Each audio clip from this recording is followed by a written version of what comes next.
Hello, I'm Harry Janke, the kid with the blue glasses, and I'm here to talk about what I thought about Dark Shadows and as Tim Burton as a filmmaker in general. As for Dark Shadows, it was okay, I guess. What can be said about Dark Shadows? Well, it was. I have no idea who the film was made for, is my problem, I guess.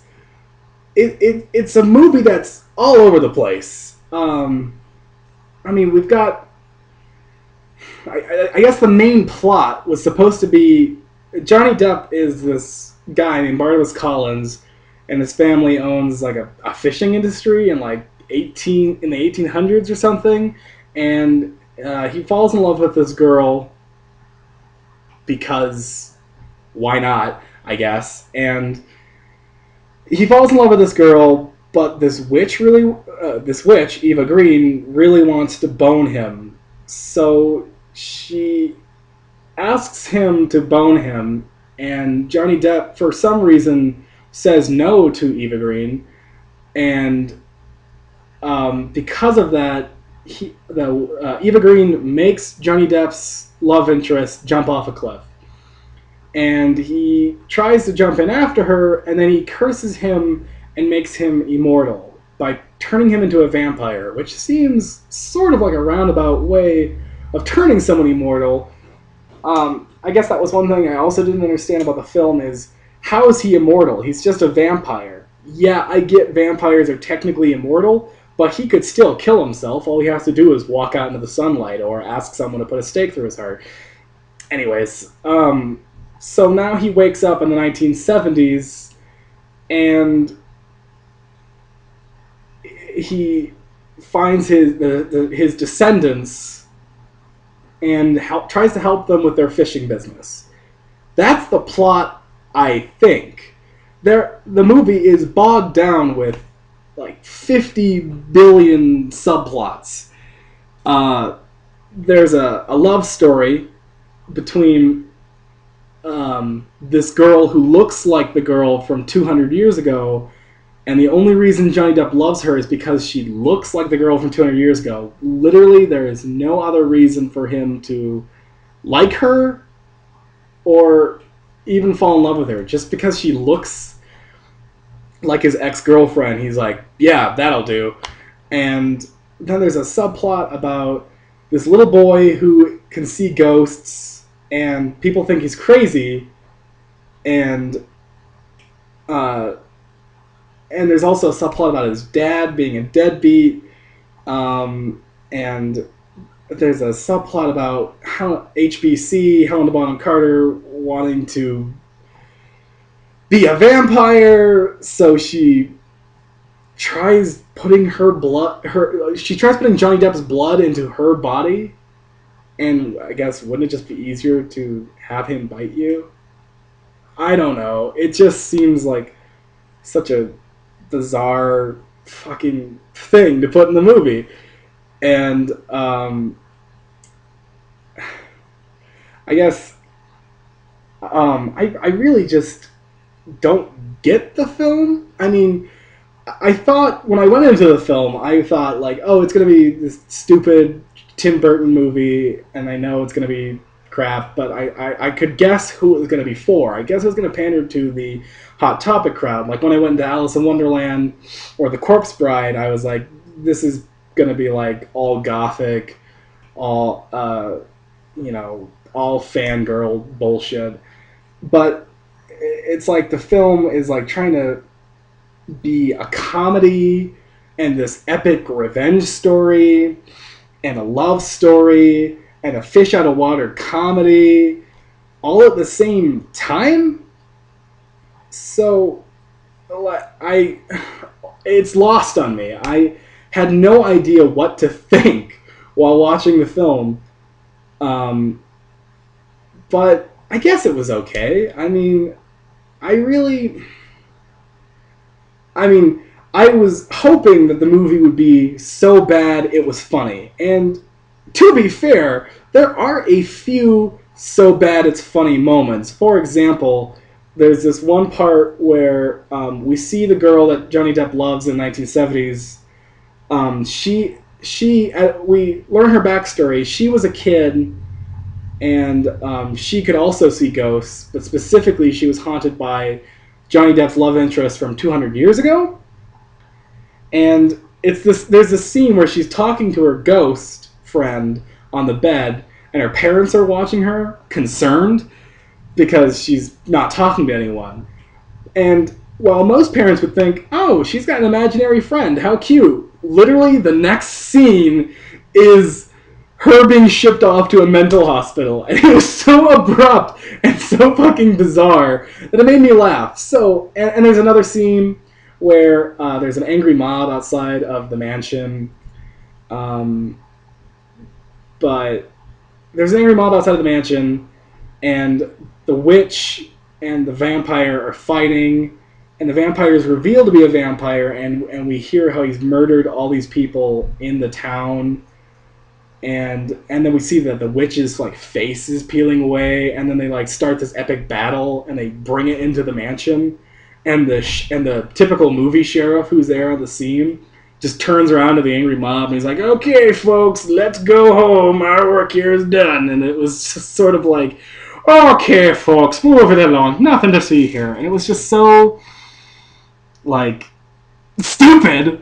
And, I mean, and also, to be fair, I think the movie was supposed to be a comedy. I really don't know. But there were a couple funny moments that were intentionally funny. Like, what am there was a moment that you've probably seen in the trailer where Johnny Depp is, there's this singer on TV, and he goes up to the TV, and he's like, what sorcery is this? And he rips the back of the TV out, and he goes, reveal yourself, tiny songstress! And I actually thought that was really funny. And there's a scene where Johnny Depp is babbling some ancient vampire bullshit. I wasn't really listening, and the teenage girl is just like, what are you, stoned? And I thought that was really funny because it seemed like a genuine reaction to listening to Johnny Depp just talk, babble on about all this gothic weird bullshit. Just say like, what are you, high? Fucking vampire, what are you talking about? But they ruined the line by having Johnny Depp saying, oh, they tried to stone me once, it did not work. And I'm like, it was a funny line, and then you had to go ruin it. So it's like, I guess it's a comedy that ruins its own jokes? And I say comedy loosely, because I thought it was a comedy, and there's like, it starts out like that, like there's all these fish out of water moments where he sees an asphalt road and he doesn't know what the hell it is, and he sees a car and he thinks it's an agent of Satan. But, I mean, the movie just shifts in so many different fucking directions that I really have no idea what the hell is going on. So, and then like so many things come out of fucking nowhere, like the teenage girl turns out to be a werewolf. And I really don't think that's a spoiler, because it comes out of fucking nowhere, and it has no importance to the film. Like, she shows up towards the end, and she's like, oh, I'm a werewolf. Deal with it. And then, like, 5 minutes later, she's, like, back into her human form, and I'm just like, okay, when did you turn into a werewolf? Why was that important? Why the fuck? What are you doing? And it's a nonsensical movie, but again, there are like some funny parts.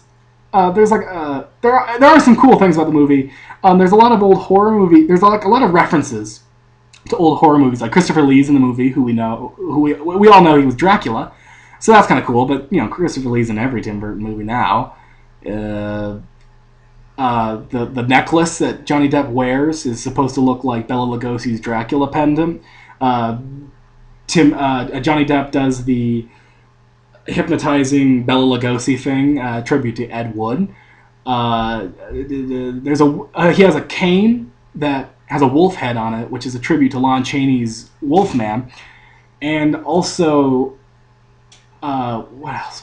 There's a wood carving of the creature from the Black Lagoon. And I saw these things and I was like, well, that's kind of cool. And there's a really funny... Jackie Earle Haley's in the film, which surprised me because I hadn't heard that, and I really like Jackie Earle Haley a lot. And so I was really, like, excited that Jackie Earle Haley was like, oh, wow! But he got pushed to the side very quickly. But there's a funny scene. He essentially becomes Johnny Depp's slave. And if you know anything about the history between those two people, that's very, very funny to me. So I wouldn't really recommend the film. Like, I would recommend the film if you were a hardcore Johnny Depp, HBC, Tim Burton fan. Like, if you are just if you have like a shrine to Johnny Depp in your closet that has, massacred human remains and human like semen on it, like I do. But I guess I might not even recommend it to them. It's just such a nonsensical movie, and it's so incoherent. I guess if all you're looking for is Johnny Depp on screen for an hour and a half, then you'll like it. I wouldn't really look for a story. I don't know. I mean, I wouldn't recommend it to the fans of Dark Shadows, if there are any. I wouldn't recommend it for like a regular moviegoer. And I wouldn't recommend it for a moviegoer like me. Like, I'm a total fucking snob when I go into movies, so obviously I wouldn't recommend it for the general audiences or the snobbish audiences, like the film lovers audiences. I guess I would just recommend it to hardcore Tim Burton fans, and I mean like really hardcore. You gotta have like 15 copies of Nightmare Before Christmas that you just have. But yeah, it's a bizarre film. And as for my general thoughts on Tim Burton, I like to compare him to Ed Wood, because when he made the movie Ed Wood, I feel like he saw himself in Ed Wood, the director, because Ed Wood was a director, despite making these stupid, bullshit, awful fucking movies, he had heart, like if you ever seen Bride of the Monster, which I would definitely recommend because it's one of the best movies I've ever seen, you can tell that he's at least trying to make, like, it has charm and a heart, and he put effort and time and, dare I say, love into the film. He honestly did, and I feel like Tim Burton used to. Like Pee-wee's Big Adventure and Ed Wood and old films like that, I feel like had heart. And I would even say, or like Batman Returns, that had like a soul. But now, he's no longer a filmmaker, he's a manufacturer. Everything he does has become so formulaic. It's just, like, sort of boring to see. I don't know. Like, I can't get a reaction out of these movies. Like, it used to be like I saw Charlie and the Chocolate Factory and I was, like, upset that it wasn't, like, anywhere as good as, like, it wasn't even close to as good as the one with Gene Wilder. And I saw Alice in Wonderland, which is my favorite classic novel of all time, and that movie made me angry because it was so stupid and, like, completely, like, fucking Lewis Carroll up the ass. But after that, I just sort of got into this groove of, like, oh, it's a Tim Burton movie, I know what to expect, I know exactly who's going to be in the film, I know exactly what to expect from those actors in the movie, and it's boring. And it's sad to see such a great filmmaker turn this way. I often use this analogy with George Lucas, that he turned to the dark side. Like, he used to be a young, ambitious filmmaker, and then turn to the dark side like Darth Vader. And I think that's what happened to Tim Burton, is that he turned to the dark side of filmmaking along with George Lucas. He's sort of gotten to that groove of just churning out shit for a profit and for the general, Johnny Depp loving movie-going audience. And it's just really, really unfortunate. And I'd honestly like to see Tim Burton come back. I'd like to see him come back from the brink of insanity and make a movie. Like, I'd like to see a movie where he makes it and it's completely different. Like the soundtrack's not by Danny Elfman. It's not starring Johnny Depp. It doesn't have Johnny Depp. It doesn't have Helena Bonham Carter. And it was just like a completely original story. And I mean, even if the film was really stupid and really bad, I would at least be able to tell that he was trying. And honestly, that's what I want to see in Tim Burton. I want to see him try again, because he's just not giving the effort like he used to. And whatever you may think of Tim Burton now, definitely go see Ed Wood. Go rent that movie, and you'll see what I'm talking about. Because, like, I have a friend who hates Tim Burton as much as I do, but she's never seen Ed Wood, so I don't think she can truly appreciate the decline of Tim Burton's filmmaking career. And I think it's an essential movie to watch if you want to understand what went wrong. Like, how wrong something can go. So, yeah, just really sad. So, that's my little review. I hope you liked it. Be sure to leave a comment in my little comment box, and I hope you enjoyed.